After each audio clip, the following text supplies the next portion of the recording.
هاسكي وغلبان وبتاع واحد رماه في الشارع مش عايزه، يبقى الكلب يتقتل ليه؟ على مدار اليومين اللي فاتوا الناس كلها كانت بتتكلم على قصة الكلب الهاسكي اللي الناس ربطته في العمود وفضلت تضرب فيه لحد ما مات. وقبل ما يموت كان في نظرة صعبة قوي. النظرة دي كانت من الكلب لسه في أذهان كل الناس اللي ضربوه واللي ما ضربوهوش. هي ايه الحكاية؟ والناس ليه ربطت الكلب ده بالشكل ده في العمود؟ هنوضح لحضراتكم. في نفس الوقت الفيديو بتاع الست مع ابوها اللي بيتعاملوا بالطريقه دي كنا محتاجين نعرضه ونسال كام سؤال. وقبل ده كله محتاج ارحب بحضراتكم في حلقه جديده من اللغز مع يونس محمد. عشان نفهم القصتين اللي معانا محتاج من حضراتكم 3-4 دقايق كده وكوبايه الشاي الجميله ونسمع بعض بهدوء. القصه الاولى اللي معانا هي قصه كلب هاسكي ظهر في شوارع مدينه طنطا التابعه لمحافظه الغربيه. بيقولوا الاهالي اول ما ظهر استغربنا شكله، وخصوصا اللي هو كلب ممكن يكون كان في بيت، مش كلب بلدي بتاع الشوارع، لا ده كلب كان في بيت وتقريبا هرب من البيت اللي كان فيه وسبناه وقلنا عادي. لكن بعد كده ابتدى يهاجم الاولاد اللي موجودين في البلد.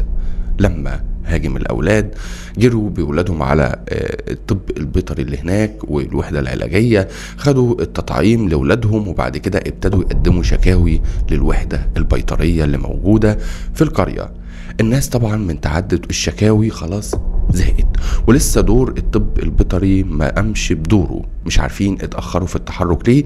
وعلى راسهم الدكتور حمدي اللي هو من احد ابناء القريه اللي الكلب عمال يهاجم في ابناء القرية. الاهالي بعد ما الكلب عقر ولد والتاني والتالت كانوا لازم ياخدوا قرار، يمسكوا الكلب ويعملوا له كمين ويربطوه ويدوله العلقة التمام ونشوف بعد كده هنعمل ايه. لكن اللي حصل بعد كده هو اللي غير متوقع.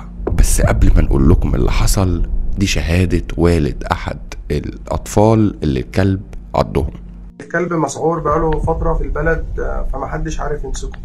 فجينا في أول امبارح جاي من شغلي فلقيت طفل مازن في قلب الشارع، الكلب ماسكه من دراعه وماسح بالأرض. فما جاش في دماغي أنا ببص الولد، فلما رحنا لحقنا الولد تمام كان طبعا متبهدل كتفه ودراعه طبعا متبهدل ومتعور. فالكلب طلع دخل عندي البيت على باب البيت بتاعي، بنتي كانت قاعده. فالكلب ما اتفاجئ اللي بنتي عماله تصرخ وتصوت الحقني يا بابا. فالكلب دخلت جريت على بنتي شفتها لقيت الكلب ماسكها مقطعها من كل حته. فاما جيت لحقت بنتي وضربت الكلب طبعا جري في الشارع اللي ورانا مسك حاله برده. لو معايا سلاح ولا معايا حاجه كنت موته بيه، فطبيعي غصب عني انا ضربته بالرجل. فتاني يوم بقى وتالت يوم الشباب بندور وكلنا بنساعد عشان نجري نمسك الكلب. طبعا بقى كل واحد طبعا اكيد انا هيمسك شومه معاه ولا حاجه، ما هو هيضربه ازاي؟ ما هو كلب مسعور تمام. وممنوع برضه المباحث قالت احنا ممنوع نضرب نار على كلب، يعني الوحده البيطريه دورها اللي هي تمسك الكلب تمام. زي ما قالوا الدكتور حمدي حجاج اللي هو موته. الدكتور حمدي حجاج ملوش ذنب في اي حاجه، الدكتور ولا اللي قالت عليه قاتل وداخلين مهاجمينه على جميع الصفحات والكلام ده. الدكتور ذنبا ملوش ذنب في اي حاجه. احنا كشباب والناس اللي كانت الشباب الصغير هم اللي موتوا الكلب، هم اللي ضربوا من كتر الضرب مات الكلب. الدكتور بريء من اي حاجه. حضرتك يعني الدكتور حمدي جه بعد ما مات الكلب. الدكتور حمدي بعد الشهاده ديت ده كان احد الناس المشاركه اللي هو يمسك الكلب او يدور على حق بنته زي ما بتقال اللي هي اتعضت مره واتنين.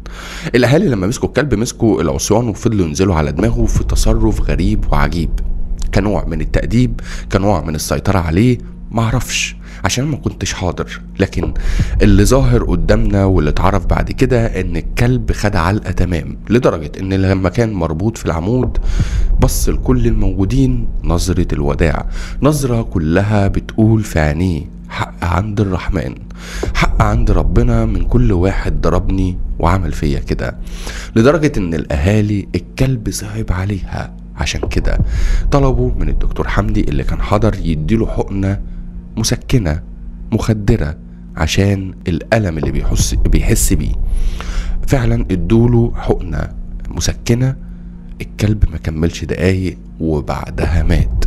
لكن القصة ما وقفتش لحد هنا، القصة مكملة معانا عشان الفيديو ونظرة الكلب بقت في أذهان الناس اللي ما حضروش الواقعة واللي حضروا الواقعة، وكل الناس بقت تتكلم على الكلب الهاسكي اللي موجود في طنطا. طبعا رواد التواصل الاجتماعي ابتدوا يطالبوا ويقولوا فين الإنسانية، فين الرحمة والرفق بالحيوان؟ ربنا هيسألنا كلنا لما احنا بني آدمين وفينا عقول بنعمل كده في اللي مفهوش عقل. عندنا مليون طريقة كنا نقدر نسيطر على الكلب. في نفس الوقت أهالي البلد بيردوا على رواد التواصل الاجتماعي وبيقولوا ما انتوا مش مكاننا، ما انتوا عيالكم ما تعضتش مرة واتنين وتلاتة، كنا نعمل ايه؟ نقدم له بونبوني؟ ما بين ده وما بين ده رسالة مهمة، رسالة لكل واحد بيستعفي وبيستقوى. لو انت مفكر نفسك قوي وفيك صحة، ربنا كبير، ربنا اسمه العدل، شايف وشاهد على كل حاجة، والقوي في الأقوى منه. لو انت هتستقوى على حد، ربنا الكبير القوي اللي مفيش أقوى منه. دي رسالة مهمة ونقطة ومن أول السطر، عشان من الرفق بالحيوان للرفق بالإنسان مش هيختلف كتير. عشان الفيديو ده محتاجين نشوفه. ده أبويا قبل ما يموت، أنا بتصور معاه فيديو قبل ما ربنا ياخده، يعني امك بتبادل فيا قبل ما ربنا ياخده. أبويا ده أبويا، ده أبويا. قول للناس حاجة، قول للناس. الفيديو ده محتاجين يوصل لكل مكان. الفيديو ده رسالة لكل أب وكل أم. ما تسيبش نفسك في زرعتك اللي بتطرحها من صغرك تعمل فيك كده. لما تسقيها ود وحب وتسقيها بالمال الحلال، عمرها ما تطلع نبتة شيطاني، عمرها ما تفرع وتمد جذورها وفروعها عليك تخنقك زي اللي احنا شفناها دي.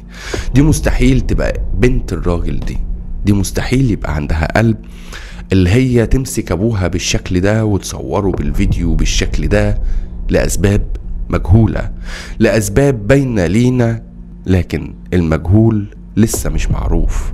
الأسباب اللي باينة لينا هي عايزة توصل رسالة لحد اللي أبويا أهو زي الفل وأنا واخدة بالي منه، لكن الحقيقة في كره، في قلب ما يعرفش أي رحمة، ما يعرفش أي إنسانية، ما يعرفش بالوالدين إحسانا. محتاجين الراجل ده حقه يجي، محتاجين كلنا ننشر الفيديو عشان الراجل ده فعلا باين عليه مظلوم ومقهور من بنته. سبحان الله، ايه اللي عمله في حياته عشان قبل اخرته يقابل حاجة زي دي؟ الله اعلم.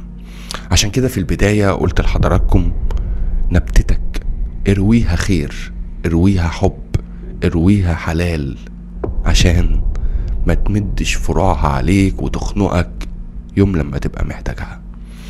الكلمتين دول مهمين، وحلقتنا النهاردة كانت الأهم، اللي نطلع نقارن ما بين الرفق بالحيوان والرفق بالإنسان والرفق بأصحاب العقول. أشوفكم على ألف خير. السلام عليكم.